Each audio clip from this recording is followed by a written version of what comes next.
Assalamualaikum warahmatullahi wabarakatuh dan salam sejahtera. Pada hari ini, saya bersama dengan rakan-rakan saya akan membentangkan berkaitan dengan kritikan sastra terhadap sebuah cerpen yang bertajuk Sekeping Tanah. Berikut merupakan senarai nama ahli kumpulan saya yang mana terdiri daripada saya sendiri iaitu Nur Farah Akilah binti Abdul Ghani dan seterusnya Rosna Tasha Amidra binti Rosli dan Kaisah Khaira binti Fauzi. Mari kita pergi dengan lebih lanjut. Ini merupakan senarai isi kandungan yang akan kami bincangkan dalam video pembentangan kali ini. Terdapat 6 jenis kritikan yang dibuat terhadap sastra Melayu, iaitu yang pertama, kritikan sanjungan, yang kedua, kritikan teguran, yang ketiga, kritikan saranan, yang keempat, kritikan pandangan, yang kelima, kritikan penganalisisan dan yang terakhir, kritikan penilaian. Kita akan pergi terlebih dahulu kepada pengenalan. Saya akan ulaskan berkaitan dengan definisi kritikan sastra. Kritikan sastra membawa maksud cabang pengajian yang berhubungan dengan hal-hal mendefinisi, mengelas, menghurai dan juga menilai karya kesusasteraan.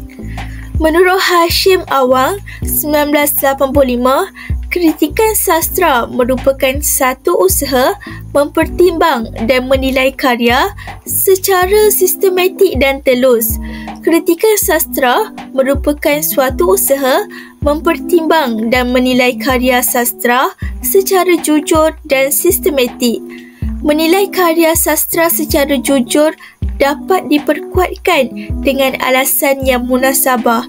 Kritikan boleh dibuat berdasarkan pelbagai cara, antaranya seperti memberi pandangan, sanjungan, saranan dan lain-lain lagi.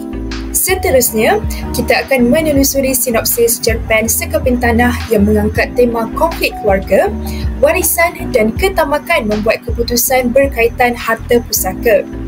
Cerpen ini mengisahkan 3 beradik iaitu Hisham, Harun dan juga Halimah yang berdepan dengan dilema mengenai tanah pusaka peninggalan arwah ayah mereka. Cerpen Sekeping Tanah ini dimulakan dengan tindakan Hisham yang pergi menemui abangnya Harun untuk berbincang mengenai sebidang tanah pusaka peninggalan arwah ayah mereka di bandar. Menurut Hisham, dia bercadang untuk membangunkan tanah pusaka peninggalan arwah ayahnya di bandar itu dan Halimah juga bersetuju dengan cadangannya.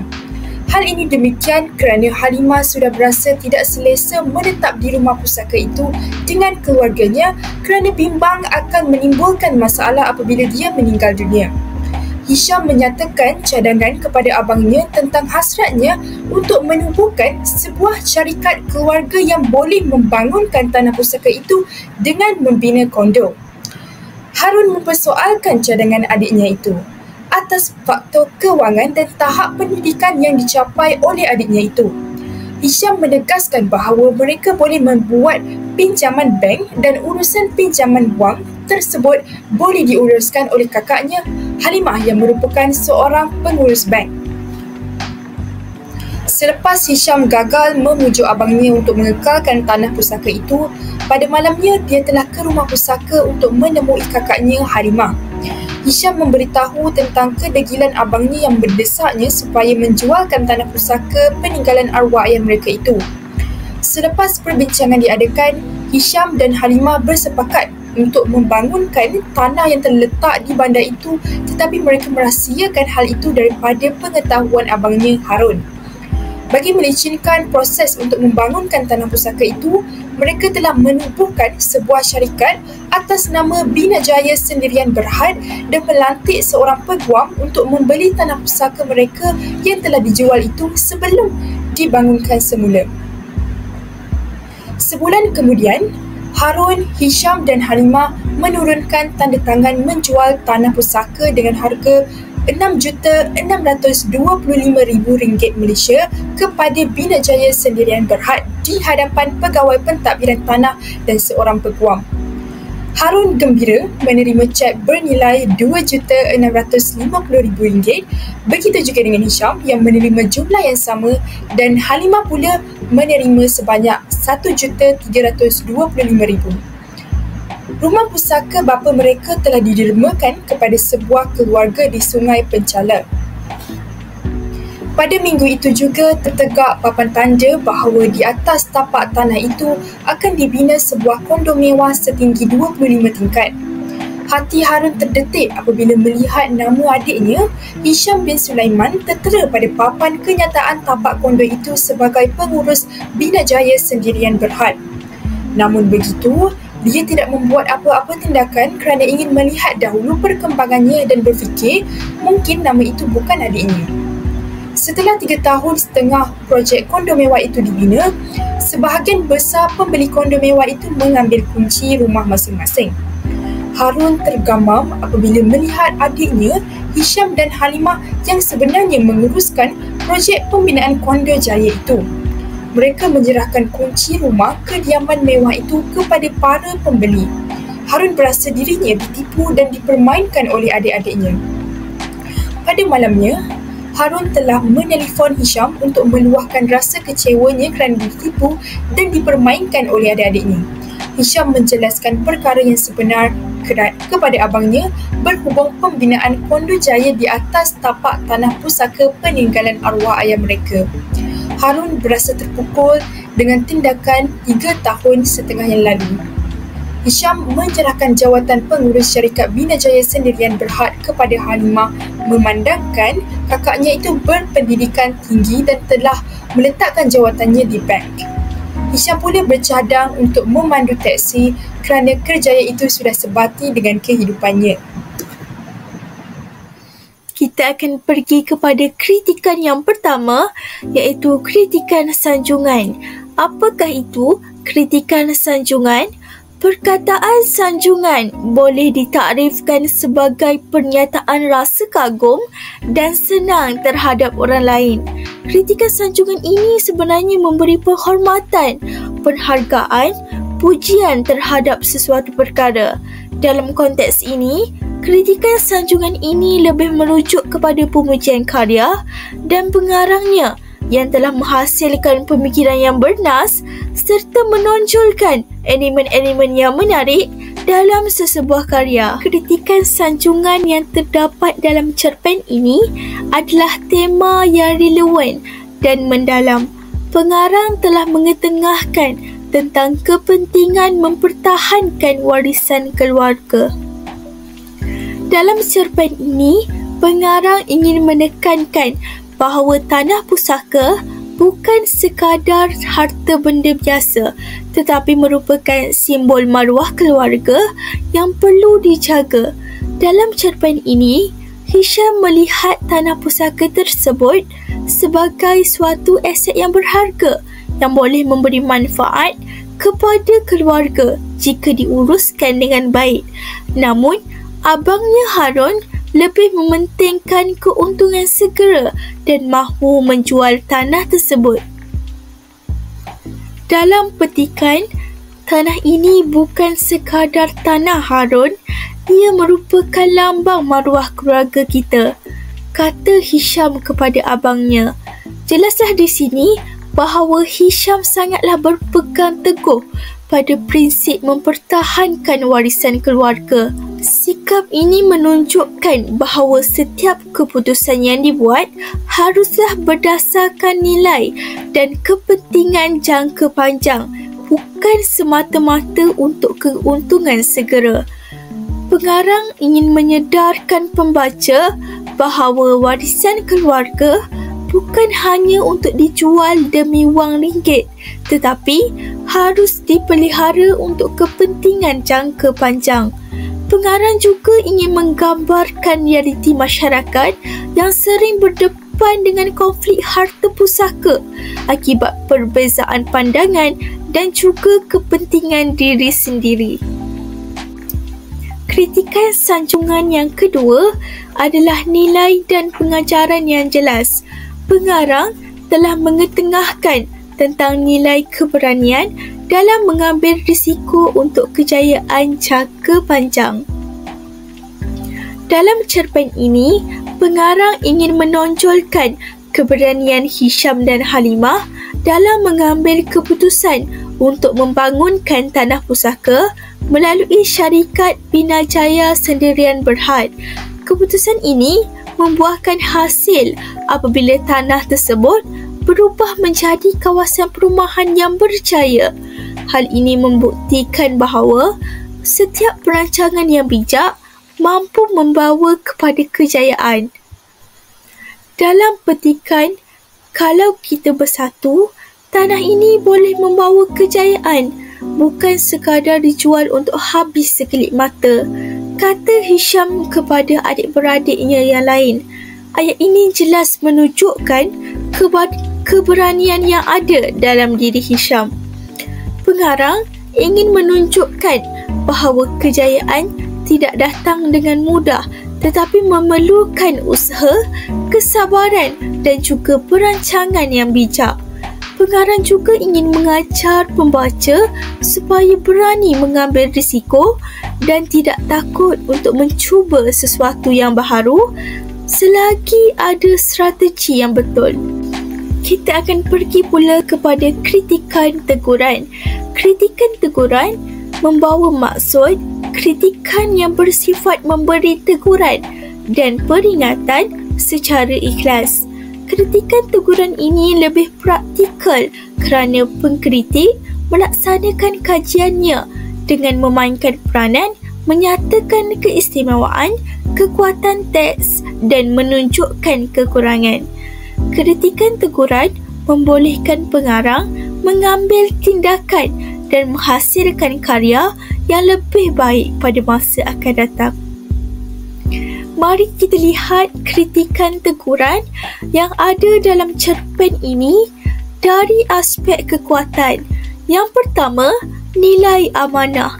Contoh peristiwanya, Hisham menguruskan projek pembinaan Kondo Jaya di bawah syarikat Binajaya Sendirian Berhad dengan penuh amanah, walaupun dia tidak memiliki kelulusan yang tinggi. Yang kedua, nilai keberanian atau berani mengambil sesuatu risiko. Contoh peristiwanya, Hisham berani mengambil risiko dan membuat pinjaman wang untuk membeli tanah pusaka ayahnya bagi membuat projek pembinaan kondo. Dan akhir sekali adalah nilai rasional. Contoh peristiwanya, Hisham bekerjasama dengan kakaknya iaitu Halimah untuk memajukan projeknya kerana Halimah berpengalaman tinggi. Kita akan lihat pula kepada kritikan teguran dari aspek kekurangan. Pada pendapat saya, cerpen ini mempunyai beberapa kekurangan. Antaranya, watak yang kurang diperincikan. Dalam cerpen ini, watak-watak utama kurang diperincikan dengan mendalam. Misalnya, konflik dalaman atau latar belakang watak utama tidak diperincikan, menyebabkan pembaca sukar memahami watak mereka secara lebih mendalam. Jika watak utama lebih diperincikan, cerita ini akan lebih berkesan dari segi emosi. Kekurangannya yang kedua adalah penyelesaian konflik yang terlalu cepat.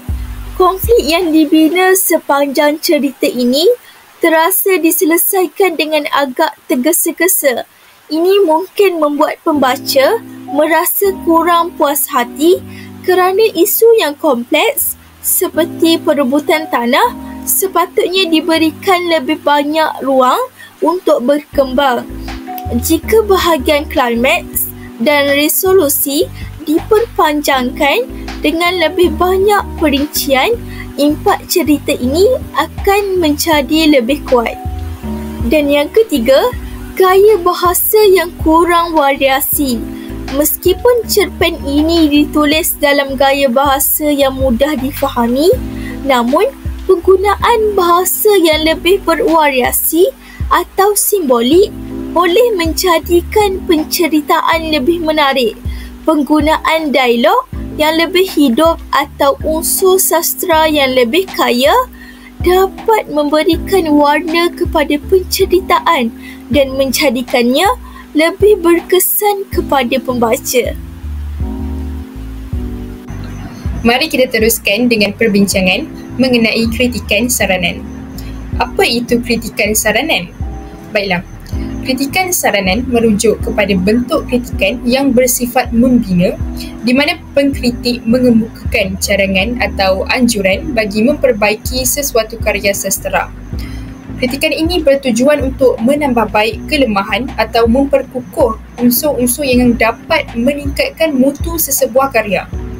Dalam kritikan saranan, pengkritik akan memberikan pelbagai cadangan yang boleh dijadikan panduan kepada pengarang untuk menghasilkan karya yang lebih bermutu dan menarik. Saranan yang diberikan tidak hanya tertumpu kepada aspek teknikal seperti gaya bahasa dan struktur naratif, tetapi juga boleh merangkumi tema, watak dan juga penyampaian cerita. Selain itu, kritikan saranan haruslah bersifat analitikal dan kritis, tanpa berat sebelah emosi atau kecenderungan peribadi. Tujuan utama kritikan ini adalah untuk membantu pengarang menghasilkan karya yang lebih berkualiti serta memberikan pengalaman yang lebih baik kepada pembaca. Antara aspek yang saya akan bahaskan dalam kritikan ini ialah pengolahan watak yang lebih kompleks, penyelesaian konflik yang lebih dramatik, penggunaan simbolisme yang lebih eksplisit dan akhir sekali pengembangan latar yang lebih mendalam. Untuk itu, mari kita teliti satu persatu aspek kritikan ini dengan lebih lanjut. Pertama sekali, dalam aspek kritikan saranan, cerpen Sekeping Tanah boleh diperbaiki dengan pengolahan watak yang lebih kompleks dan latar yang lebih mendalam agar emosi pembaca dapat dihayati dengan lebih kuat. Watak antagonis misalnya boleh diberikan latar belakang psikologi yang lebih mendalam. Contohnya, adakah sikap tamaknya itu berpunca daripada pengalaman hidup yang penuh kesukaran atau pengaruh persekitaran yang membentuk sifat materialistiknya? Ini akan menjadikan konflik dalam cerpen itu lebih berlapis dan memberikan peluang kepada pembaca untuk menilai watak tersebut dari sudut yang lebih luas, bukan sekadar sebagai seorang yang tamak semata-mata. Watak protagonis juga dapat diperkaya dengan konflik internal yang lebih kompleks sehingga pembaca dapat merasakan kesulitan dan keputusan yang dihadapinya. Selain itu, penyelesaian konflik dalam cerpen ini boleh diperkaya dengan peristiwa yang lebih dramatik atau simbolik. Misalnya penggunaan unsur karma. Watak yang tamak seharusnya mengalami kehilangan yang lebih besar daripada apa yang diinginkannya.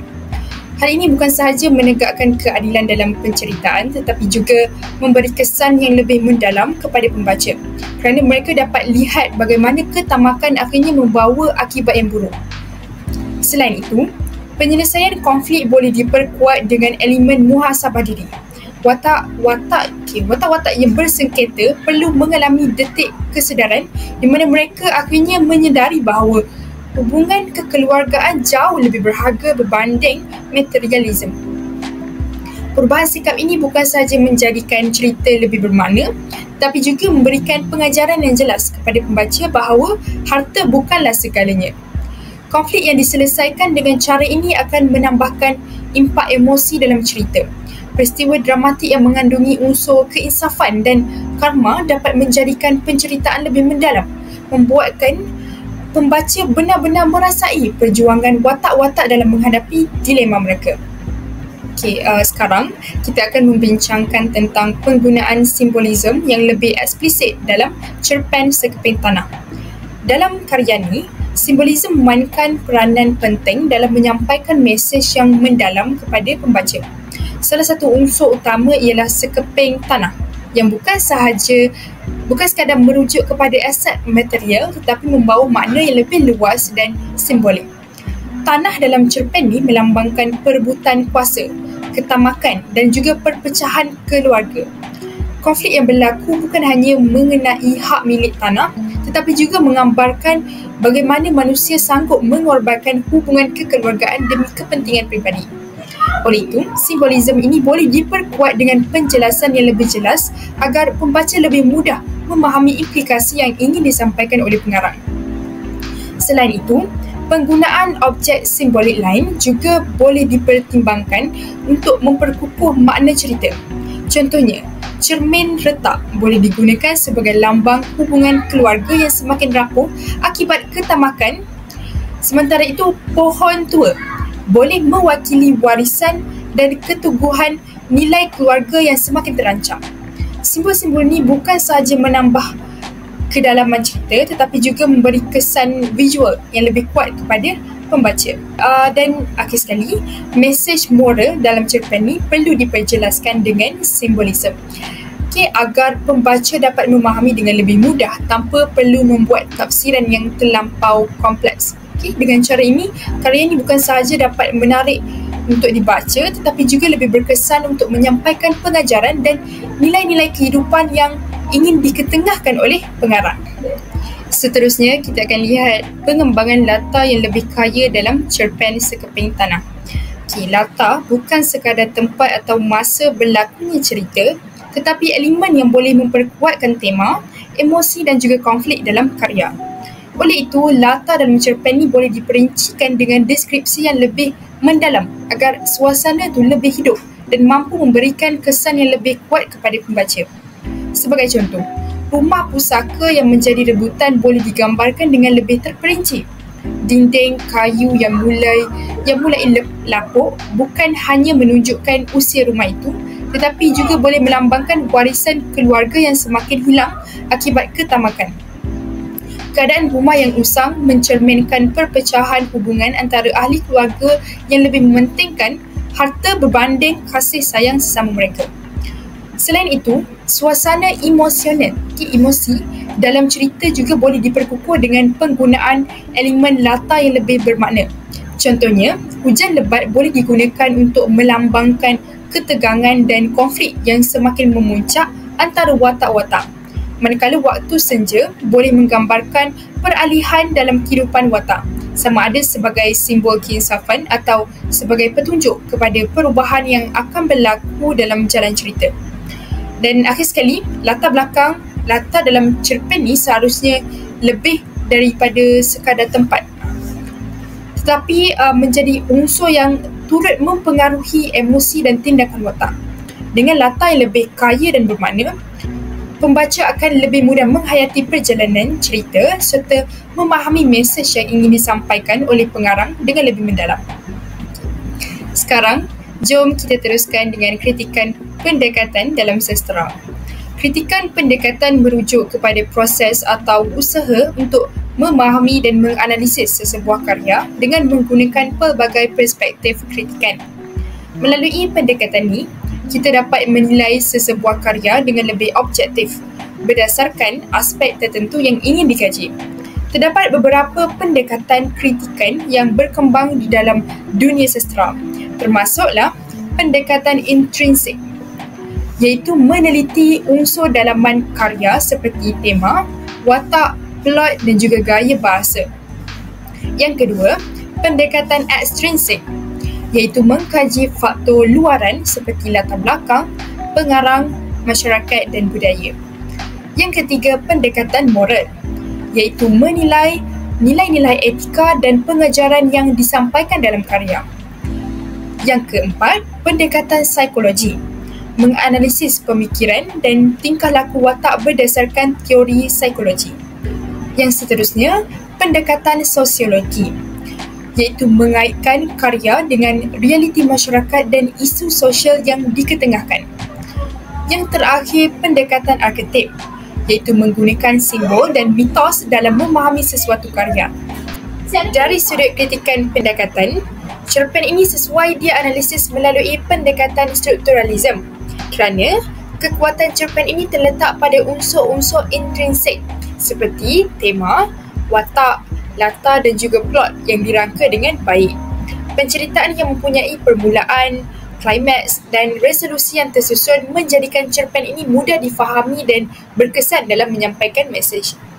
Selain itu, penggunaan pendekatan sosiologi juga sangat relevan kerana isu yang diketengahkan dalam cerpen ini mencerminkan realiti sosial dalam kalangan masyarakat moden, di mana perebutan harta pusaka yang sering menjadi punca perpecahan keluarga. Dalam konteks ini, cerpen boleh diperkuatkan dengan dialog yang lebih beremosi dan perincian latar ini yang menunjukkan bagaimana tekanan sosial dan ekonomi mendorong manusia menjadi mementingkan harta. Seterusnya, kita akan lihat kepada kritikan pandangan.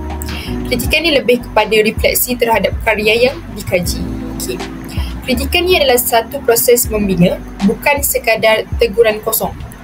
Kritikan sastra perlu mengemukakan pandangan yang membina terhadap sesuatu karya. Pengkritik perlu meneliti karya secara analitik dan kritis untuk memberikan teguran yang boleh meningkatkan mutu sesebuah karya sastra. Okey, apa yang perlu ada dalam kritikan sastra? Iaitu pendapat dan tanggapan yang bernas. Yang kedua, penggunaan hujah yang rasional dan adil. Dan yang ketiga, analisis yang mendalam terhadap elemen karya. Seterusnya, kita akan lihat kritikan pandangan terhadap karya ni. Kritikan ni merangkumi 4 aspek utama yang boleh diperbaiki atau ditambah baiklah dalam karya yang dikaji. Yang pertama, konflik yang mendalam. Kedua, penggunaan bahasa yang lebih puitis dan simbolik. Yang ketiga, pengembangan watak protagonis. Cerpen Sekeping Tanah mengangkat isu perebutan harta pusaka dalam kalangan ahli keluarga, suatu tema yang sangat relevan dengan realiti masyarakat kini. Jadi dari sudut pandangan saya, cerpen ini berjaya menggambarkan bagaimana ketamakan dengan pengolahan konflik yang lebih mendalam. Pertelingkahan antara watak boleh dikembangkan dengan lebih dramatik agar pembaca benar-benar merasakan kesan emosi yang timbul akibat perebutan tanah tersebut. Selain itu, perwatakan antagonis juga boleh diberikan lebih banyak latar belakang supaya pembaca dapat memahami motif tindakannya, bukan sekadar melihatnya sebagai individu yang tamak semata-mata. Selain itu, penggunaan bahasa dalam cerpen ini cukup baik, tetapi boleh diperkaya dengan gaya bahasa yang lebih puitis dan simbolik. Penggunaan metafora dan imej yang lebih kuat akan menjadikan penceritaan lebih menarik serta memberi kesan mendalam kepada pembaca. Sebagai contoh, simbol yang saya katakan seperti sebentar tadi iaitu cermin retak dan juga pokok tua boleh digunakan untuk melambangkan keretakan hubungan kekeluargaan dan warisan yang semakin rapuh akibat perebutan harta. Bernilai estetik, cerpen ini akan memberikan pengalaman membaca yang lebih mendalam dan berkesan. Dari sudut perkembangan watak, saya berpandangan bahawa watak protagonis boleh dikembangkan dengan lebih kompleks, khususnya dalam menghadapi dilema antara keluarga dan hak ke atas tanah tersebut. Watak ini boleh diberikan konflik dalaman yang lebih jelas seperti perasaan bersalah, dilema moral dan juga kesedaran secara beransur-ansur terhadap nilai sebenar kekeluargaan. Hal ini akan menjadikan perjalanan watak tu lebih bermakna dan realistik, membolehkan pembaca lebih mudah bersimpati dan perjuangan emosinya. Seterusnya, kita pergi kepada jenis kritikan sastra yang kelima, iaitu kritikan penganalisisan. Apa itu kritikan penganalisisan? Kritikan penganalisisan merupakan kritikan yang bersifat penyelidikan untuk mengetahui keadaan yang sebenarnya, termasuk untuk menentukan kedudukan, prestasi atau pencapaian sesebuah karya. Pengkaji melakukan penelitian dengan menghurai dan menganalisis karya tersebut. Dalam analisis tersebut, pengarang membuat huraian terperinci terhadap bahasa, permulaan dan pengakhiran cerita, motif, citra, watak, pemikiran, perlambangan, nilai, sudut pandangan, aliran dan ideologi dalam karya berkaitan. Pendekatan ini juga melihat bagaimana teknik penulisan sesebuah karya sastra dari genre tertentu. Ia bermaklumat untuk mengesan kecenderungan pengarang sama ada menulis sebuah karya berbentuk konvensional atau eksperimental. Kerja-kerja mengkritik menggunakan ilmu dan teori tertentu untuk mencapai tujuan analisis berkenaan. Kritikan penganalisisan yang telah kami buat berdasarkan cerpen yang kami kaji iaitu cerpen Sekeping Tanah ini ialah terdapat satu watak, iaitu watak utama yang menjadikan cerpen ini mencapai prestasi yang baik. Hal ini demikian kerana penulis telah wujudkan beberapa peristiwa yang telah kami analisis terhadap watak utama ini yang menjadikan watak tersebut terlihat sangat kuat. Watak tersebut ialah Hisham bin Sulaiman, iaitu anak bongsu kepada 3 beradik, abangnya Harun dan kakaknya Halimah. Terdapat 3 peristiwa yang telah kami pilih dan ambil dari segi membuat kritikan penganalisisan, iaitu yang pertama, Hisham adalah seorang yang patuh akan arahan dan pesanan abang sulungnya supaya menjualkan tanah pusaka peninggalan arwah ayah mereka di bandar. Yang kedua, Hisham merupakan seorang yang bersikap rasional dan berpandangan jauh dalam membuat keputusan apabila dia bersetuju untuk menubuhkan syarikat Bina Jaya Sendirian Berhad bagi membangunkan tanah pusaka peninggalan arwah ayahnya. Manakala yang terakhir, iaitu yang ketiga, Hisham adalah seorang yang bersikap amanah dan jujur ketika dia menguruskan syarikat Bina Jaya Sendirian Berhad. Ketiga-tiga peristiwa ini dapat kita lihat bahawa Hisham ini mempunyai nilai yang baik dalam dirinya dan menunjukkan bahawa dia merupakan karakter yang sangat kuat dalam cerpen ini. Kita pergi kepada kritikan sastera yang terakhir, iaitu kritikan penilaian. Apa itu kritikan penilaian? Di dalam kritikan penilaian, pengkritik yang melakukan kritikan penilaian melihat adakah sesebuah karya tersebut itu bermutu atau sebaliknya. Yang kedua, pengkritik haruslah bijaksana, adil, saksama dan dapat mengemukakan hujah yang konkret sebelum membuat justifikasi. Yang ketiga, pengkritik perlu mengetahui banyak aspek, iaitu pengarang yang menghasilkan karya, subjek yang dibincangkan, persekitaran, ras dan waktu karya dipaparkan. Dan yang terakhir, dalam membuat kritikan penilaian, pengkritik tidak boleh berat sebelah, emosional ketika mengkritik sesebuah karya. Mari kita lihat penilaian yang dapat diberikan terhadap cerpen. Yang pertama ialah kebijaksanaan merancang masa depan demi kesenangan hidup dan keluarga. Hisham yang merupakan watak utama dalam cerpen ini, beliau telah mengemukakan cadangannya kepada Harun dan Halimah berhubungan dengan hasratnya untuk membangunkan tanah pusaka peninggalan arwah ayah mereka di bandar, kerana memikirkan potensi tanah pusaka itu pada masa depan. Perkara ini saya petik dalam salah satu dialog dalam cerpen tersebut, iaitu apabila Hisham berkata, "Saya dah sebut, saya bercadang nak menubuhkan syarikat. Kita 3 beradik bangunkan tanah itu, buat kondo. Sebahagian kita milik, sebahagian kita jual." Penilaian yang dapat diberikan terhadap cerpen yang kedua iaitu diambil apabila Hisham berkata, "Duit boleh pinjam dengan bank. Kak Halimah pengurus bank sekarang. Sebuah bank boleh Kak Halimah uruskan? Ini kan pula syarikat keluarga.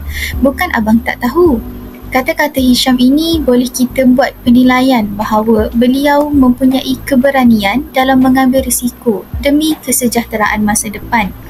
Hisham yang merupakan watak utama berani mengambil risiko dengan membuat pinjaman bank untuk membeli sekeping tanah pusaka peninggalan arwah ayahnya semula yang dijual. Seterusnya, membangunkan tanah pusaka itu dengan pembinaan kondo mewah. Penilaian yang dapat diberikan terhadap cerpen yang terakhir kami petik dari dialog, "Kak kena uruskan penubuhan syarikat ini, tapi kita berdua saja," kata Hisham kepada kakaknya. Kata-kata ini menggambarkan atau menunjukkan kepentingan berfikir sebelum mengambil sesuatu keputusan. Hisham bersepakat dengan Halimah untuk memajukan tanah pusaka peninggalan arwah ayah mereka disebabkan harga tanah yang melambung tinggi di bandar itu. Sebagai kesimpulannya, kritikan sastera merupakan satu pendekatan untuk menganalisis, menilai dan mentafsirkan karya sastera dari pelbagai sudut seperti tema, gaya bahasa dan struktur karya tersebut. Tujuannya adalah untuk memberikan pemahaman yang lebih mendalam tentang nilai estetik dan sosial yang tergantung dalam karya sastera. Kritikan ini penting dalam memperkaya pengalaman pembaca dan membantu karya tersebut untuk berkembang lebih jauh. Ia juga memainkan peranan dalam bentuk rasa estetika masyarakat serta memberi kesedaran tentang peranan sastera dalam kehidupan sosial dan budaya. Kesimpulannya, kritikan sastera bukan sahaja sebagai alat untuk menilai karya, tetapi juga sebagai medium untuk memperhalusi pemahaman kita terhadap dunia sastera. Itu saja pembentangan kami pada kali ini. Diharap semua dapat memahami dengan baik apa yang ingin kami sampaikan. Sekian, terima kasih.